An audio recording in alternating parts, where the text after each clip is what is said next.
یہ اسلام کا سب سے بہترین عمل ہے۔ اور میرے پیاروں یاد رکھنا، تاجدار مدینہ امام الانبیاء محمد رسول اللہ صلی اللہ تعالی علیہ وسلم نے بیان فرمایا، اگر تمہاری زبان کا بول میٹھا ہو، تمہارے اخلاق اچھے ہوں، تو نمازی دنیا سے چلا جائے، میں قیامت کے میدان میں گارنٹر بن کر نہیں آؤں گا۔ ایک جہاد کرنے والا دنیا سے جائے، محمد گارنٹر بن کر نہیں آئیں گے۔ تہجد گزار دنیا سے جائے، محمد گارنٹر بن کر قیامت کے میدان میں نہیں آئیں گے۔ داڑھی رکھنے والا، قرآن پڑھنے والا، اللہ کے راستے میں جانے والا، زکوٰۃ دینے والا، حج کرنے والا دنیا سے جائے، محمد قیامت کے میدان میں گارنٹر بن کر نہیں آئیں گے۔ میرے تمہارے سچے آقا امام الانبیاء نے فرمایا، قیامت کے میدان میں میں گارنٹر بن کر آؤں گا۔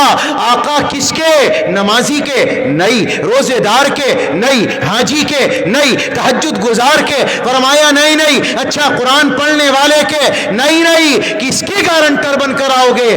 فرمایا جو دنیا میں اپنے اخلاق اچھے بنا لے، میری گارنٹی ہے جنت کے بیچ میں ایک محل لے کر دوں گا۔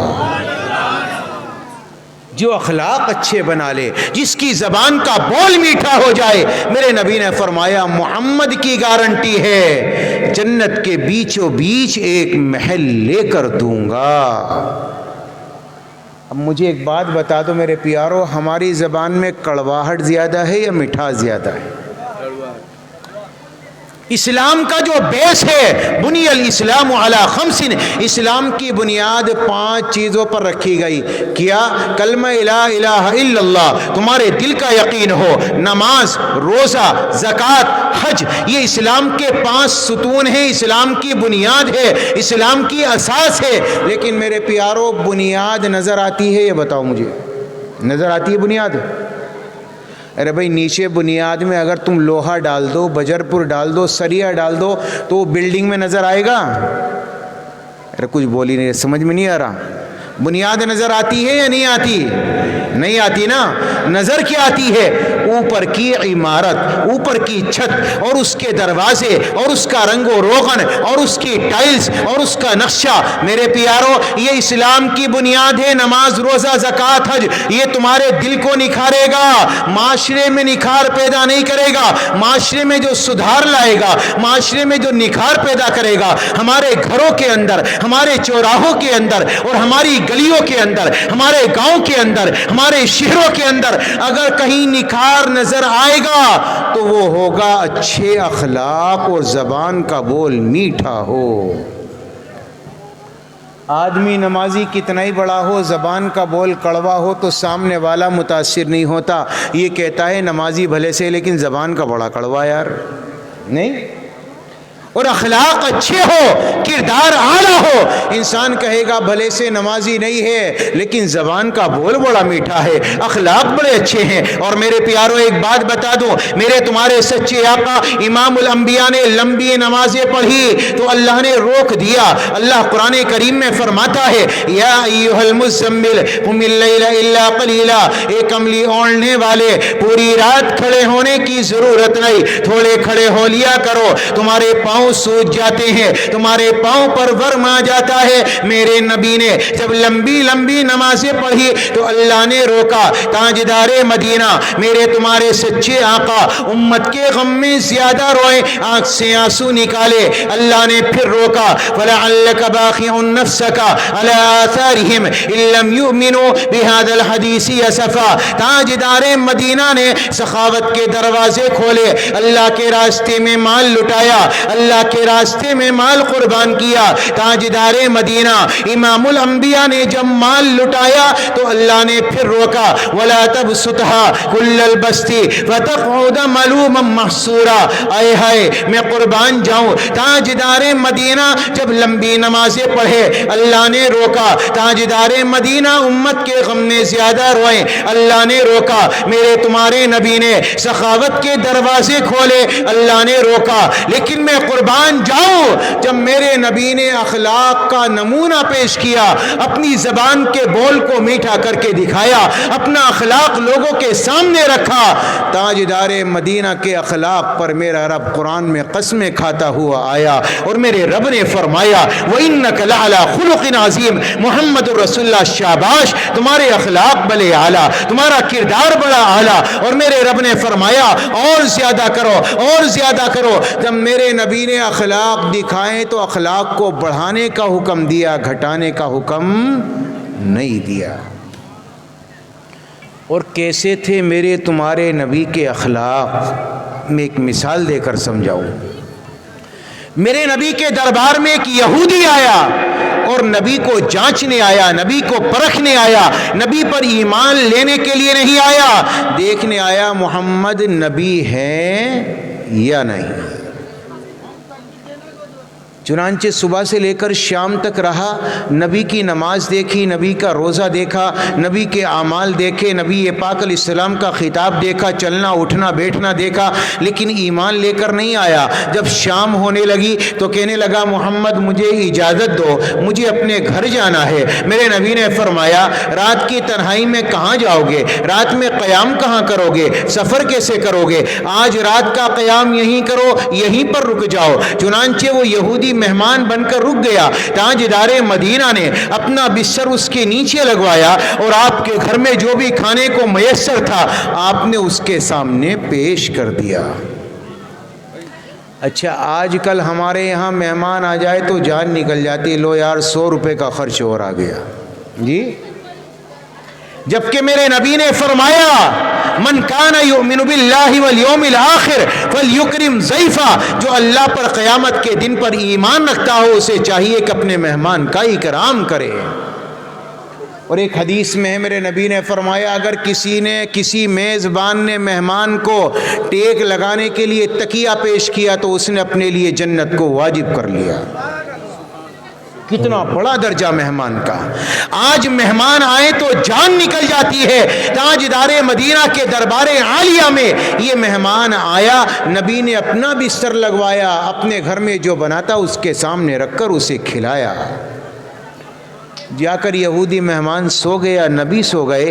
رات کے وقت اچانک یہودی کا پیٹ خراب ہوا۔ اب اس کا جب پیٹ خراب ہوا، پیٹ اتنا خراب ہوا کہ پخانہ نکل گیا، پخانہ بستر میں نکلا، اس کے کپڑوں میں نکلا، اس نے نبی کا بستر گندا کر دیا۔ اب اس کی آنکھ کھلی، یہ اٹھا مدینے سے باہر نکلا، اس نے اپنے آپ کو دھویا، پاک کیا، صاف کیا۔ اس کے بعد سوچنے لگا محمد کے دربار میں جاؤں یا نہ جاؤں، اگر میں جاتا ہوں پتہ نہیں محمد کیا کہیں گے، اور اگر نہ جاؤں تو میرا جھولا، میرا سامان، میرا سب کچھ محمد کے دربار میں ہے، بڑا نقصان ہو جائے گا، کروں تو کروں کیا۔ ابھی یہ سوچتا ہے کہ اذان فجر ہوتی ہے، اللہ اکبر اللہ اکبر، اللہ کی صدائے بلند ہوئی۔ تاجدار مدینہ مسجد میں میرے نبی نے امامت کے فرائض کو انجام دیا، میرے نبی نے فجر کی نیت باندھی اور صحابہ نے اقتداء میں نیت باندھی، میرے نبی نے نماز پڑھائی، نماز سے فراغت حاصل کی۔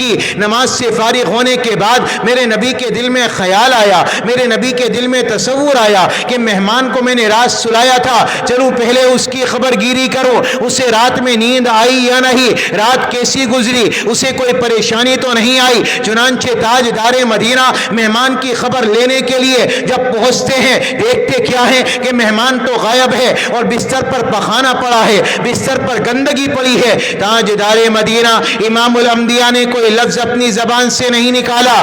آج میں ہوتا یا آپ ہوتے نہ جانے کتنی گالیاں دیتے، نہ جانے کتنا برا اور بھلا کہتے، مہمان یہ کیا کر کے چلا گیا، لیکن میں قربان جاؤں نبی کے میٹھے اخلاق پر، آپ کے اعلیٰ کردار پر کہ تاجدار مدینہ نے اپنی زبان سے کوئی جملہ نہیں نکالا۔ اور ہاں آپ اپنے بیوی بچوں کو بلاتے، آپ اپنی عائشہ کو بلاتے، فاطمہ کو آواز دیتے، علی کو بلاتے، حضرت بلال کو آواز دیتے، لیکن نانا کسی کو نہیں بلایا۔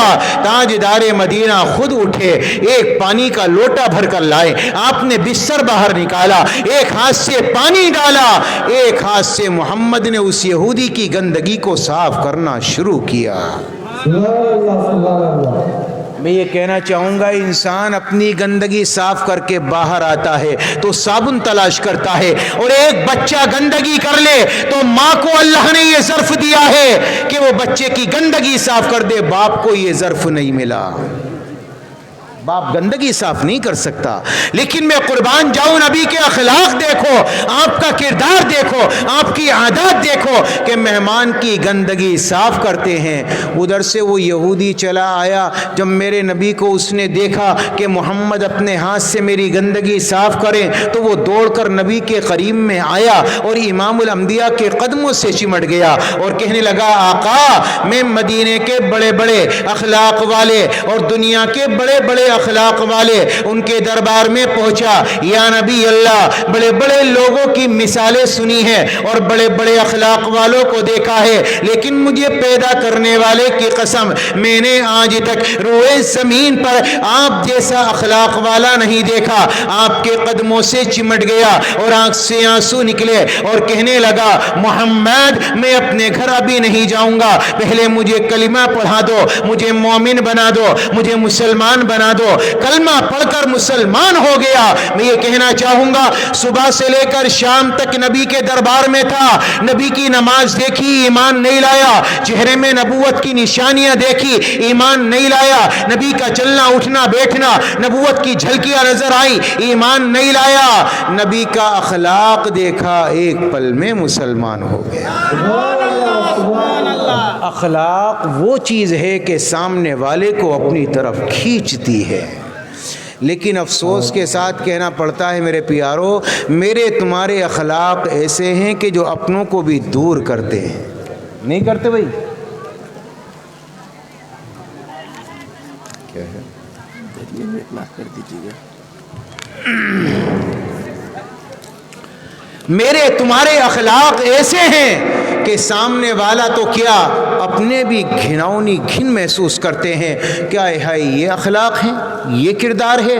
میں یہ کہنا چاہوں گا آج ایک باپ جب گھر میں چلا جائے تو باپ سے ماں ڈرتی ہے، بیٹا ڈرتا ہے، اولاد ڈرتی ہے، بیوی ڈرتی ہے، یہ میرے تمہارے اخلاق ہیں۔ تاجدار مدینہ نے فرمایا جب ایک شوہر گھر میں آئے اور اس نے اپنی بیوی کو مسکرا کر دیکھا اور بیوی نے اپنے شوہر کو مسکرا کر دیکھا، تاجدار مدینہ امام الانبیاء نے فرمایا زمین پر یہ دونوں مسکراتے ہیں، انہیں مسکراتا دیکھ کر آسمان پر اللہ مسکراتا ہے۔ اخلاق تمہارے اتنے اعلیٰ ہو کہ جب تم گھر جاؤ تو بیوی کو دیکھ کر تمہارے چہرے پر مسکراہٹیں ہوں۔ تاجدار مدینہ گھر میں گئے، آپ کے بچے ہیں، حسن ہیں، حسین ہیں، آپ کے قدموں سے چمٹ گئے۔ میرے نبی کو کہنا تھا حسن ہٹ جا، حسین ہٹ جا، میں تھک کر آیا ہوں، بڑی دور سے آیا ہوں، لیکن نانا میرے نبی نے اپنے دونوں قدم کو، دونوں ہاتھوں کو نیچے کیا، اپنے حسن کو سوار کیا، اپنے حسین کو سوار کیا اور پورے گھر میں گشت کاٹا، چکر کاٹا اور یہ فرمایا بچوں بتاؤ تمہاری سواری کیسی ہے، تمہاری سواری کیسی ہے؟ یہ کون ہے؟ محمد الرسول اللہ۔ اپنے بچوں کو کاندھوں پر سواری کرا کر گھر میں چکر لگانے والا کون؟ تاجدار مدینہ، جن کی اللہ نے قرآن میں قسمیں کھائیں، والضحیٰ واللیل اذا سجا ما ودعک ربک وما قلا، اللہ جن کے لیے وکیل صفائی بن کے آیا، والنجم اذا ہوا ما ضل صاحبکم وما غوا وما ينطق عن الهوى ان هو الا وحی یوحى، اللہ نے جن کے چلنے کو، اٹھنے کو، بیٹھنے کو قرآن کا حصہ بنایا، قرآن میں اس کا تذکرہ کیا، آپ کی عادات کو، آپ کے اخلاق کو، آپ کے کردار کو قرآن کی آیت بنا کر اتارا۔ اور ہاں سارے نبی دنیا میں آئے، کسی کا نسب نامہ اللہ نے محفوظ نہیں کیا، اپنے نبی کے، اپنے حبیب کے، اپنے محمد صلی اللہ علیہ وسلم کے نسب نامے کو قیامت تک محفوظ کر ڈالا۔ محمد صلی اللہ علیہ وسلم بن عبداللہ بن عبد المطلب بن ہاشم بن عبد مناف بن قصی بن کلاب بن مرہ بن کعب بن لوئی بن غالب بن فہر بن مالک بن نذر بن کنانہ بن خزیمہ بن مدرکہ بن الیاس بن مدر بن نزار بن معد بن عدنان بن عبد بن حمیسہ بن سلامان بن عوس بن بوز بن قموال بن ابی بن عوام بن ناشد بن حذاء بن بلداس بن بن يدلاف بن طابخ بن جاهم بن ناهش بن ماخي بن عيفي بن عبقر بن عبيد بن الدعاء بن همدان بن سنبر بن يسربي بن يحزن بن يلحن بن عرعبة بن عيدي بن ديشان بن عيسر بن أقنات بن إيهام بن مقصر بن ناهس بن داري بن سمي بن مذي بن عبس بن عيرام بن قيدار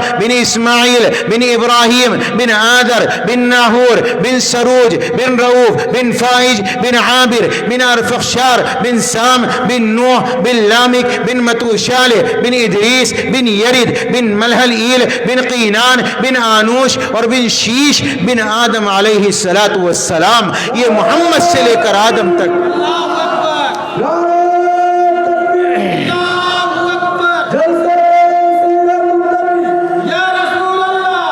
محمد سے لے کر آدم تک اللہ نے سارے سلسلوں کو محفوظ کیا. کسی نبی کا شجرہ محفوظ نہیں. اللہ نے اپنے حبیب کے نسب نامے کو قیامت تک محفوظ کر ڈالا.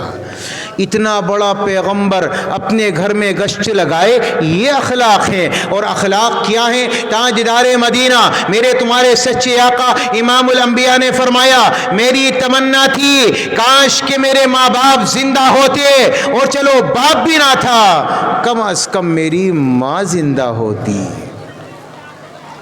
باپ تو آپ پیٹ میں تھے اس وقت دنیا سے پردہ فرما گئے، اور ماں جب آپ 6 برس کے تھے آپ کی والدہ آپ کو ملوانے کے لیے جب مدینہ لے گئی، وہاں پر آپ کی والدہ کا راستے میں انتقال ہو گیا. میرے پیاروں میں یہ کہنا چاہوں گا تاجدار مدینہ امام الانبیاء کی والدہ کی قبر جب کھودی گئی اور انہیں دفن کیا گیا، آپ اپنی ماں کی قبر کے اوپر لیٹ گئے. ام ایمن کہتی ہے میں نے نبی کا ہاتھ پکڑا اور میں انہیں پکڑ کر نیچے لے کر آئی، لیکن جب میرا ہاتھ ڈھیلا ہوا میں نے دیکھا کہ محمد غائب ہے. میں ان کے پیچھے دوڑ کر گئی، جا کر دیکھتی کیا ہوں کہ محمد اپنی ماں کی قبر کے اوپر لیٹے ہوئے ہیں اور برابر زبان سے یہ جملے نکالتے ہیں میں اپنی ماں کو چھوڑ کر نہیں جاؤں گا، میں اپنی ماں کو چھوڑ کر نہیں جاؤں گا، میں اپنی ماں کو چھوڑ کر نہیں جاؤں گا.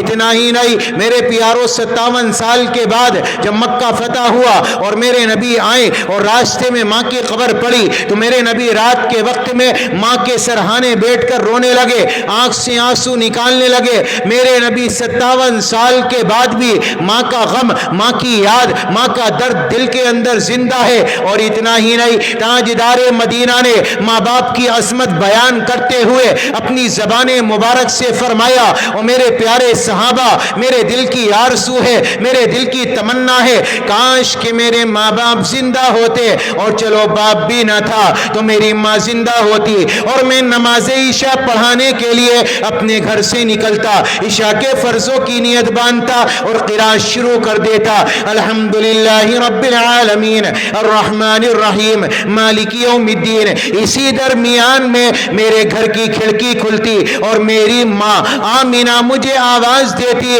یا محمد یا محمد یا محمد. تو میرے نبی نے فرمایا میں فرض نماز کی نیت توڑ دیتا، اپنی ماں کی بات کا جواب دیتا. سبحان اللہ سبحان اللہ. یہ ماں کا درجہ محمد الرسول اللہ نے اپنی زبان مبارک سے بیان کیا.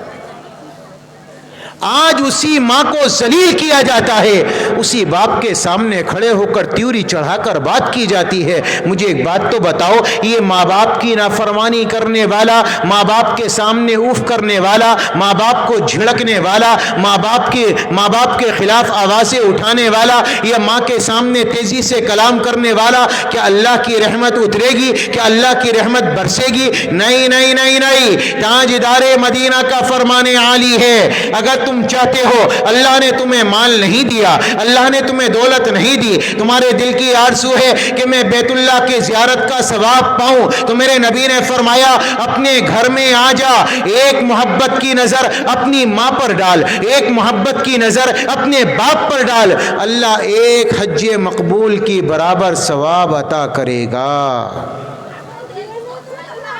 لیکن یہ ثواب بھول گئے. عالم آ گیا، آئے ہائے آپ نے یہ جلسہ کرایا الحمدللہ، ان نوجوانوں نے، اللہ ان کی نوجوانی کو قبول کرے، ان کی کاوشوں کو قبول کرے، اور ان کے دلوں کے جذبات کو اللہ اپنی بارگاہ میں قبولیت کا درجہ دے کہ انہوں نے چندہ کر محنت کر اس جلسے کا انتخاب کیا اور اس جلسے کا انعقاد کرایا اور لوگوں کو جوڑا، محفل جمع کی۔ میرے پیاروں، ان لوگوں کے دلوں میں بھی، آپ کے دلوں میں بھی کیا ہے کہ بھئی علماء آئیں گے، انہیں محبت سے دیکھیں گے، اللہ پتہ نہیں نجات کا ذریعہ بنا دے گا۔ میں ایک بات کہنا چاہوں گا، علماء تو آج بستی میں آ گئے، کل چلے جائیں گے، لیکن اگر تم چاہتے ہو اللہ روز تمہارے لیے مغفرت کے پروانے لکھے اور تمہارے درجے بلند کرے، اللہ تمہیں روز ایک حج کی برابر ثواب دے، تو میرے نبی نے فرمایا روزانہ اپنے گھر میں آؤ تو اپنے ماں باپ پر محبت کی نظر ڈال دو، اللہ روزانہ ایک حج کی برابر ثواب دے گا۔ صحابی نے عرض کیا یا رسول اللہ، اگر کوئی آدمی دن میں 100 مرتبہ ماں باپ کو دیکھے تو کیا 100 حج کا ثواب ملے گا؟ میرے نبی نے فرمایا کیوں نہیں، اللہ کی اطاعت بخشش تمہارے تصورات سے بڑھ کر ہے، اگر 100 مرتبہ دیکھو گے اللہ 100 حج کا ثواب دے گا۔ اتنا بڑا درجہ ہے ماں باپ کی محبت کا۔ لیکن میں یہ کہنا چاہوں گا کہ اپنے اخلاق کو اعلیٰ بناؤ، اپنے ماں باپ کے لیے، اپنی اولاد کے لیے، اپنی بیوی کے لیے، اپنے بچوں کے لیے۔ میں افسوس کے ساتھ کہوں گا کہ آج میرے تمہارے اخلاق اچھے ہیں لیکن باہر والوں کے لیے ہیں، گھر والوں کے لیے نہیں ہیں۔ بھائی سے کلام نہیں کر سکتا، میرا بھائی ہے میں اس کا منہ نہیں دیکھ سکتا، اچھا میری بیوی یہ تو بڑی نالائق ہے، میرے بچے میں ان سے کلام نہیں کرتا، یہ میری نافرمانی کرتے ہیں، میرے ماں باپ انہوں نے میرے ساتھ اچھا نہیں کیا۔ میرے پیاروں مجھے ایک بات تو بتاؤ، یہ خون کے رشتے، تیرا باپ، تیری اولاد، تیری بیوی، تیری ماں، تیرا بھائی، تیرے بہن، اگر تیرے اخلاق ان کے لیے اچھے نہیں ہوں گے تو پھر کس کے لیے اچھے ہوں گے؟ میرے نبی نے فرمایا تم میں سب سے بہترین آدمی وہ ہے جس کے اخلاق، یا تم میں سب سے بہتر آدمی وہ ہے جو تم میں اپنے گھر والوں کے لیے اچھا ہو، اپنی بیوی کے لیے، اپنے ماں باپ کے لیے، اپنے بھائیوں کے لیے، اپنے رشتہ داروں کے لیے۔ لیکن آج ہم لوگ باہر والوں کے لیے اچھے ہیں، اپنی بیوی اپنے بھائیوں کے لیے اچھے نہیں ہیں۔ آج آدھ گھنٹہ اپنی اولاد کو وقت نکال کر نہیں دیتا، آدھ گھنٹہ صبح سے جائے گا شام تک کام کرے گا، اولاد کے لیے حلال لے کر آئے گا، لیکن آدھا گھنٹہ اپنی اولاد کو بیٹھ کر پیار سے محبت سے بات نہیں کرے گا۔ کرتا ہے بھائی؟ اور ہاں اگر کوئی یار دوست آ جائے تو 1 گھنٹہ کیا 2 گھنٹہ کیا 4 گھنٹے بتا دے گا، پتہ بھی نہیں چلے گا۔ اولاد کو چھوڑ دیا اور سمجھتا ہے کہ بڑی ہوگی تو عالم سمجھائے گا، جماعت والے سمجھائیں گے، خانقاہ والے سمجھائیں گے، علماء سمجھائیں گے، امام سمجھائیں گے، سدھر جائے گا۔ نہیں نہیں نہیں، یاد رکھنا کوئی عالم اس کی تربیت نہیں کر سکتا۔ آدھا گھنٹہ نکال کر روزانہ اپنی اولاد کو دو، تمہاری اولاد میں جو تربیت پیدا ہوگی وہ دیکھنے قابل ہوگی۔ میں ایک ماں سے کہتا ہوں، ماں اپنا آدھا گھنٹہ نکالے اپنی اولاد کو دے، لیکن افسوس یہ ہے کہ باپ بھی اور ماں بھی جب کام سے فارغ ہوں گے یا تو موبائل ہے یا پھر اپنے دوست اور احباب ہے، اولاد کو وقت نہیں دیا جاتا۔ پھر اولاد بدگمان ہو جاتی ہے، اولاد سوچتی ہے ہمارا باپ ہم سے محبت نہیں کرتا، حالانکہ دنیا میں کوئی ماں باپ ایسا نہیں ہے جو اولاد سے محبت نہ کرے۔ وقت دو اپنی اولاد کو، انہیں دین سکھاؤ، ان کے پاس میں بیٹھو، انہیں قرآن سکھاؤ، ان کی تربیت کرو، ان کی اصلاح کرو، ان کی صورتیں سیکھو، انہیں نماز پڑھاؤ، اپنے ساتھ میں کھڑا کرو، اپنی بچیوں کو پڑھاؤ، انہیں نماز سکھاؤ۔ اگر یہ تم نہیں کریں گے تو باہر والا کون کرے گا؟ آج نماز کا نہیں پتا، آج کا مسلمان بوڑھا جوان مسجد میں جاتا ہے، نماز کی نیت باندھی، پتہ ہی نہیں اس کے بعد کہاں گیا، جب سلام پھرا اچھا نماز ہو گئی۔ ایسا ہوتا ہے جیسے جہاز میں بیٹھا اور اس کے بعد آنکھ لگی، جہاز نے لینڈنگ کی، اچھا اتر گیا۔ تو وہی حال ہمارا ہے کہ آج ہم لوگ جب نماز کے لیے جاتے ہیں، اللہ اکبر کہتے وقت یاد رہتا ہے نماز، اس کے بعد جب یاد آتا ہے جب سلام پھرتا ہے، اچھا نماز ہو گئی۔ یہ ہماری نمازوں کا حال ہے۔ مجھے ایک بات بتاؤ، جو نماز میں اور آپ پڑھتے ہیں اس میں جو کچھ پڑھا جاتا ہے، کیا اس کا معنی اور ترجمہ مجھے آتا ہے؟ جب ترجمے کا پتہ ہی نہیں ہوگا کہ ہم اللہ سے کہنے کیا گئے ہیں اور اس سے محبت کا اظہار ہم نے کیسے کیا ہے، تو اس نماز میں لذت کیسے آئے گی؟ میں قبولیت کی بات نہیں کرتا، قبول کرنے والی ذات گرامی اللہ تبارک و تعالیٰ کی ہے، وہ چاہے جیسی قبول کر لے، لیکن میں تو یہ کہنا چاہوں گا کہ نماز میں لذت تب آئے گی جب ہم اس کے معنی جانتے ہو، اس کا ترجمہ جانتے ہو۔ میرے پیارو، مسائل کو جاننا یہ علماء کا کام ہے، لیکن لفظی ترجمہ کا جاننا ہر ایک مسلمان کے لیے ضروری ہے، تاکہ اسے یہ پتا ہو کہ میں نے نماز میں اللہ سے کہا کیا ہے۔ یا غلط کہہ رہا ہوں بھائی؟ بات سمجھ میں آ رہی نہیں آ رہی؟ سمجھ میں آنا چاہیے نہیں آنا چاہیے؟ اچھا، جا کر تم یوں ہی کھڑے ہو جاؤ، نماز میں کیا پڑھا گیا پتہ ہی نہیں، سنا کیا گیا کچھ پتہ ہی نہیں، تو نماز میں لذت کہاں سے آئے گی؟ مزہ کیسے آئے گا؟ میرے پیارو، اللہ کے نبی صلی اللہ علیہ وسلم کی نمازیں اور صحابہ کی نمازیں بڑی لمبی لمبی، میرے پیارو جانتے ہو انہیں پتہ تھا کہ اس کے معنی کیا ہے، اس میں لذت کیا ہے۔ تو خدا را اپنی نمازوں کی اصلاح کرو، اپنی اولاد کی اصلاح کرو، اپنی نمازوں کو درست کرو۔ لوگوں کو نماز کے فرائض کا نہیں پتہ، واجبات کا نہیں پتہ کہ نماز میں واجبات کتنے ہیں، فرائض کتنے ہیں۔ ایک صاحب جا رہے تھے، مول صاحب نے پکڑ لیا، امام صاحب نے، ہاں بھائی ادھر آنا ذرا، یہ بتا کہ نماز صبح کی پڑھی تھی کہ جی ہاں پڑھی تھی؟ اچھا کتنی رکعتیں پڑھی تھی؟ کہنے لگا یار کتنی بتاؤں، مجھے تو پتہ ہی نہیں ہے۔ کبھی کان ادھر کھجانے لگا، کبھی ادھر کھجانے لگا، پھر کہنے لگا یار فجر کی نماز ہے، پہلی نماز ہے، تو پہلی نماز تو لمبی چوڑی ہوتی ہوگی۔ کہنے لگا مولوی صاحب زیادہ تو یاد نہیں، لیکن ایسی پڑھی تھی 14 رکعتیں تھی، 14۔ کتنی تھی؟ 14۔ مول صاحب کہنے لگے اچھا بھائی تیری عقل ٹھکانے نہیں ہے، ذرا لٹ اٹھا کے لانا بیٹا۔ نہیں مول صاحب ایک منٹ رکو، لٹ نہ اٹھاؤں، مجھے یاد آ گیا 14 نہیں، میں اصل میں دھوکہ لگ گیا، 20 رکعتیں پڑھی تھی میں نے، 20 فجر میں۔ اچھا 20 پڑھی تھی، جا رہے بچے اٹھا کے لا لٹ لینے کے لیے گئے۔ مول صاحب رکو تو صحیح، میں بتا رہا ہوں 20 نے مجھے اب کے پکی یاد آ گئی، 24 رکعتیں میں نے صبح فجر میں پڑھی تھی۔ مول صاحب کہنے لگے یوں باز نہیں آنے کا، اس کی عقل ٹھکانے نہیں لگے گی، جاؤ ڈنڈا لے کر آؤ۔ جب مول صاحب اس کے پیچھے دوڑے، بھاگتا ہوا گھر پہنچا، بیوی نے کہا کیوں ہانپ رہے ہو، کیوں کانپ رہے ہو، کیا بات ہے، کہاں سے آ رہے ہو، خیر تو ہے؟ وہ کہنے لگا پاگل تجھے نہیں پتا، آج مسجد کے امام صاحب نے پکڑ لیا تھا، مولوی نے پکڑ لیا تھا، مجھ سے فجر کی رکعتیں پوچھ رہا تھا کہ کتنی رکعتیں پڑھی، میں نے 14 بتائیں، 20 بتائی، 24 بتائی، لیکن اتنا ہٹی امام ہے مان کے نہیں دیا۔ تو بیوی نے کہا اللہ کے بندو 4 بتا دیتے، امام صاحب مان جاتے۔ تو وہ کہنے لگا اچھا 24 میں نہیں مانا، 4 میں مان جائے گا؟ وہ جو 24 میں نہیں مانا وہ 4 میں مان جائے گا۔ تو یہ حال تو ہمارا اور تمہارا ہے کہ ہمیں رکعتوں کی تعداد تک کا نہیں پتا، نماز کے فرائض کا کیا پتا ہوگا، واجبات کا کیا پتا ہوگا، سنتوں کا کیا پتا ہوگا۔ اللہ کے واسطے اپنی نمازوں کی اصلاح کرے، نمازوں کی درست کی کرے۔ آپ گھر میں سے نماز پڑھنے کے لیے جاتے ہیں، اولاد کو اٹھا کر جائے، آپ سمجھتے ہیں میں نماز پڑھ لوں کافی ہے، نہیں، کل قیامت کے میدان میں یہ اولاد دامن پکڑے گی۔ میرے نبی نے ارشاد فرمایا اگر گھر میں ایک بے نمازی ہے زمین کا جانور پناہ مانگتا ہے۔ اور یاد رکھنا شراب کا پینا چھوٹا جرم ہے، نماز چھوڑنا بڑا جرم ہے، زنا کرنا چھوٹا جرم ہے، نماز چھوڑنا بڑا جرم ہے، سود کا لینا بہت بڑا گناہ۔ میرے نبی نے فرمایا کوئی آدمی ماں سے منہ کالا کرے اور کوئی آدمی سود کا استعمال کرے، سود کا استعمال کرنے والا بڑا گناہگار ہے، لیکن نبی نے فرمایا نماز کا چھوڑنے والا سود لینے والے سے بھی بڑا گناہگار ہے۔ اور ہماری نمازیں کیسے چھوٹتی ہیں دھڑا دھڑا، جی پتہ ہی نہیں، 1 نہیں 2 نہیں 4 نہیں، اور نماز چھوڑنے کا کوئی احساس دلوں میں زندہ نہیں۔